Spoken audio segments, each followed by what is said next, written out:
नमस्कार। मेरा नाम है सुनील कुमार और आप लोगों का स्वागत है आज के विज्ञान श्रद्धा कार्यक्रम में।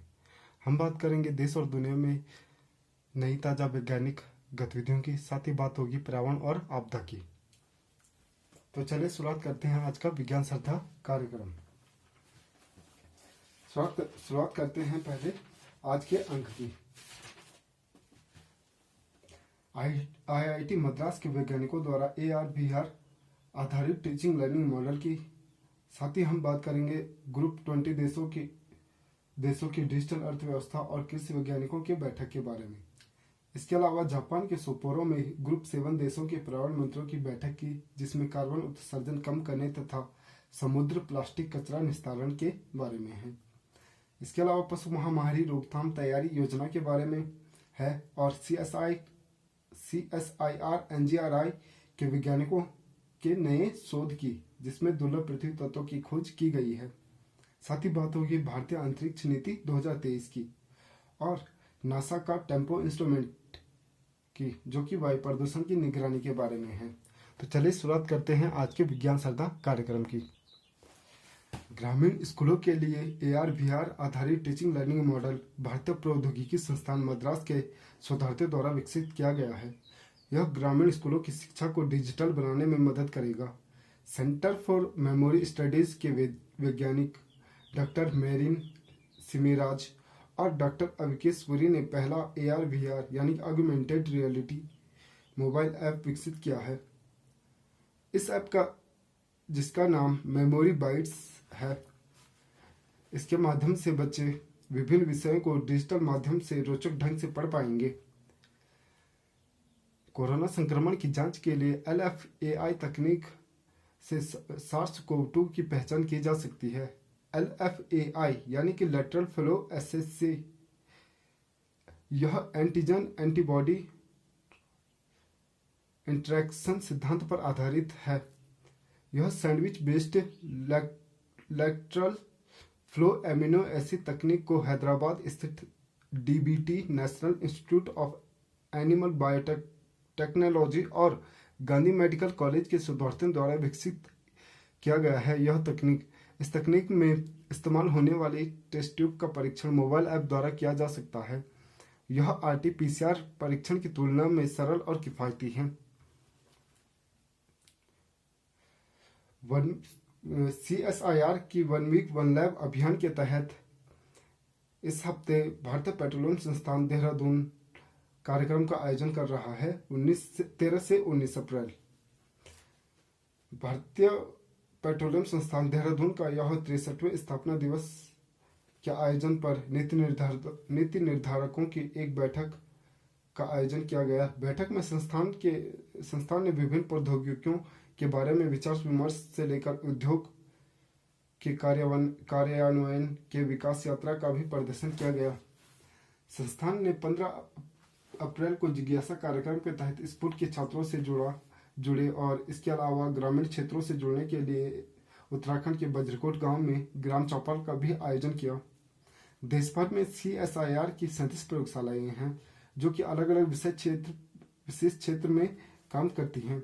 एक सप्ताह एक प्रयोगशाला यानी कि 1 वीक 1 लैब अभियान की शुरुआत 6 जनवरी 2023 को की गई थी। इसका मुख्य उद्देश्य CSIR के संस्थानों की जानकारी लोगों को देना है।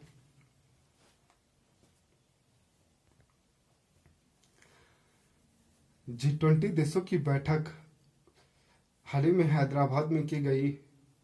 इस बैठक का मुख्य एजेंडा डिजिटल सार्वजनिक बुनियादी ढांचा, साइबर सुरक्षा और कौशल पर केंद्रित रहा।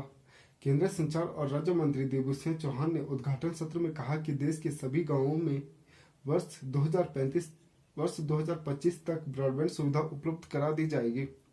डिजिटल अर्थव्यवस्था कार्य समूह की यह बैठक विभिन्न क्षेत्रों के विशेषज्ञों ने हाई स्पीड मोबाइल ब्रॉडबैंड के उपयोग और समाज पर इसके प्रभाव, डिजिटल समावेश, संधारणीय हरित डिजिटल बुनियादी ढांचे से जुड़ी चुनौतियों और इससे जुड़े अवसरों से संबंधित मुद्दों पर अपने विचार रखे। बैठक के एक भाग में दूरसंचार मंत्रालय ने 3 विषयों पर सत्र का आयोजन किया। हाई स्पीड मोबाइल ब्रॉडबैंड और इसके प्रभाव पर विशेषज्ञों के पैनल ने दूर दराज के क्षेत्रों में उच्च गति से संचार संपर्क सुविधा उपलब्ध कराने के लिए साथ शिक्षा, स्वास्थ्य, कृषि जैसे विभिन्न क्षेत्रों में डिजिटल सेवाओं के बारे में चर्चा की। इसके अलावा 16, 17, 18 अप्रैल को प्रमुख कृषि वैज्ञानिकों की बैठक G20 देशों की बैठक वाराणसी में आयोजित की गई। इसमें 80 विदेशी प्रतिनिधियों ने हिस्सा लिया। बैठक में खाद्य सुरक्षा और पोषण, जलवायु, स्मार्ट कृषि, डिजिटल कृषि, सरकारी निजी साझेदारी सहित कृषि अनुसंधान और विकास के मुद्दों पर चर्चा हुई। G7 देशों के पर्यावरण मंत्रियों की बैठक जापान के सप्पोरो में आयोजित हुई। इसमें वाहनों से उत्सर्जन कम करने में पर सहमति हुई है।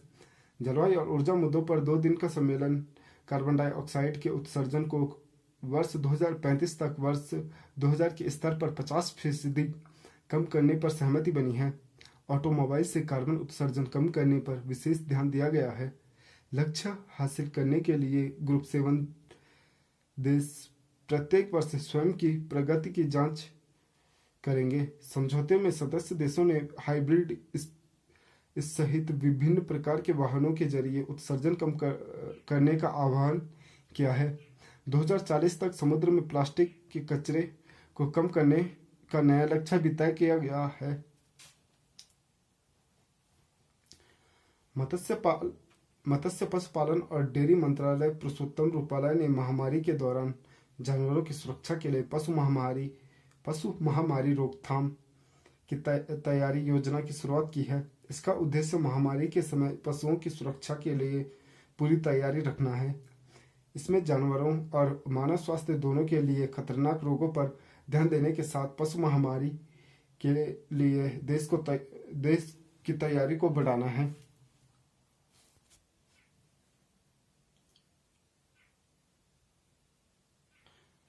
CSIR के NGRI यानी कि नेशनल ज्योग्राफिकल रिसर्च इंस्टीट्यूट के वैज्ञानिकों ने हाल ही में आंध्र प्रदेश के अनंतपुर जिले में दुर्लभ पृथ्वी तत्वों की खोज की है।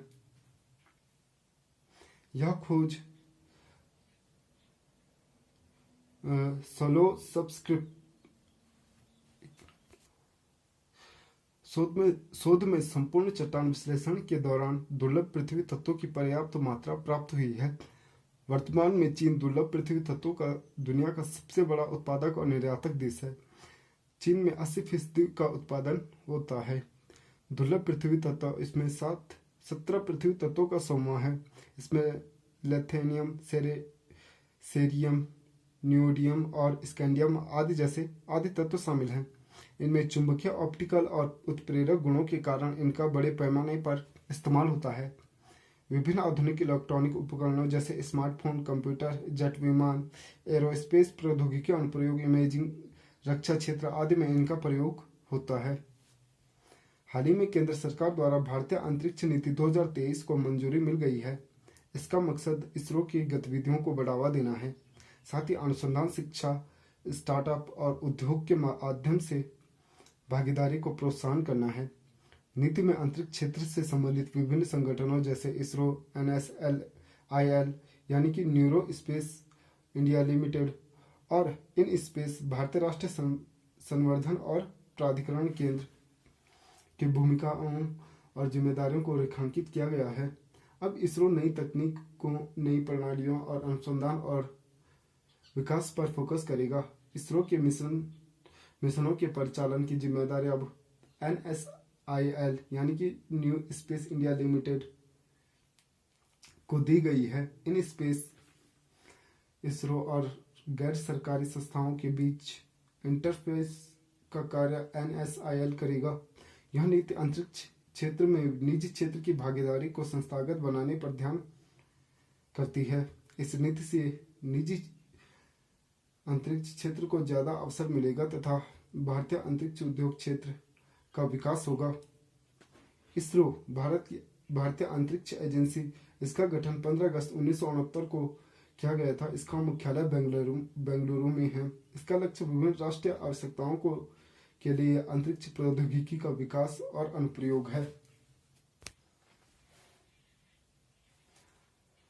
हाल ही में प्रोजेक्ट टाइगर के 50 साल पूरे हुए हैं। इस उपलब्धि में प्रधानमंत्री मोदी ने बाघों की नई गणना रिपोर्ट 2022 जारी करी है। बाघों की संख्या 6.74% से बढ़कर 3,167 बाघ हो गए हैं, जो कि 2018 में 2,967 बाघ भारत में थे। भारत विश्व में 75% बाघों की आबादी वाला देश है। IBCA यानी कि इंटरनेशनल बिग कैट अलायंस की भी इसमें शुरुआत की गई है। इसके तहत दुनिया के 7 प्रमुख बड़ी बिल्ली प्रजातियों के को संरक्षण किया जाएगा। इन 7 प्रजातियों में बाघ, शेर, हिम तेंदुआ, प्यूमा, जैगुआर और चीता शामिल है। प्रोजेक्ट टाइगर 1973 में तत्कालीन प्रधानमंत्री इंदिरा गांधी द्वारा शुरू किया गया था। भारत में 54 टाइगर रिजर्व क्षेत्र हैं। हाल ही में यूरोपीय अंतरिक्ष एजेंसी ने बृहस्पति ग्रह और उसके उपग्रह पर जीवन का पता लगाने के लिए एक नया मिशन लॉन्च किया है। इस मिशन का नाम जुपिटर आइसी मून्स एक्सप्लोरर है। यह मिशन फ्रेंच गुयाना स्थित स्पेस पोर्ट से एरियन 5 लॉन्चर द्वारा लॉन्च किया गया था। यह मिशन 2031 तक बृहस्पति ग्रह तक पहुंचेगा। यह मिशन बृहस्पति ग्रह व उसके 3 उपग्रह गैनीमेड, कैलिस्टो और यूरोपा का गहन अध्ययन करेगा। वैज्ञानिकों का मानना है कि इन उपग्रह की बर्फीली परतों के नीचे पानी के विशाल महासागर की संभावना है। जल स्रोतों की पुष्टि से यहाँ जीवन की प्रबल संभावना हो सकती है। यह मिशन रिमोट सेंसिंग, भूभौतिकीय और सीटो उपकरणों का उपयोग अध्ययन के लिए करेगा। साथ ही मिशन का लक्ष्य बृहस्पति की उत्पत्ति, इतिहास और विकास को समझने की कोशिश करना है। हाल ही में नासा ने टेम्पो इंस्ट्रूमेंट यानी कि troposphere emission monitoring pollution instrument अंतरिक्ष में भेजा है। यह यंत्र पूरे उत्तरी अमेरिका में वायु प्रदूषण की निगरानी करेगा। यह प्रति घंटा हवा की गुणवत्ता की जांच करेगा, भीड़ भाड़ वाली जगह, ट्रैफिक, जंगल की आग, ज्वालामुखी आदि वायु प्रदूषण पर नजर रखेगा। यह था आज का विज्ञान श्रद्धा कार्यक्रम। आपको यह कार्यक्रम कैसा लगा, अपना फीडबैक जरूर दें। विज्ञान श्रद्धा कार्यक्रम सुनने के लिए आप सभी लोगों का बहुत बहुत धन्यवाद।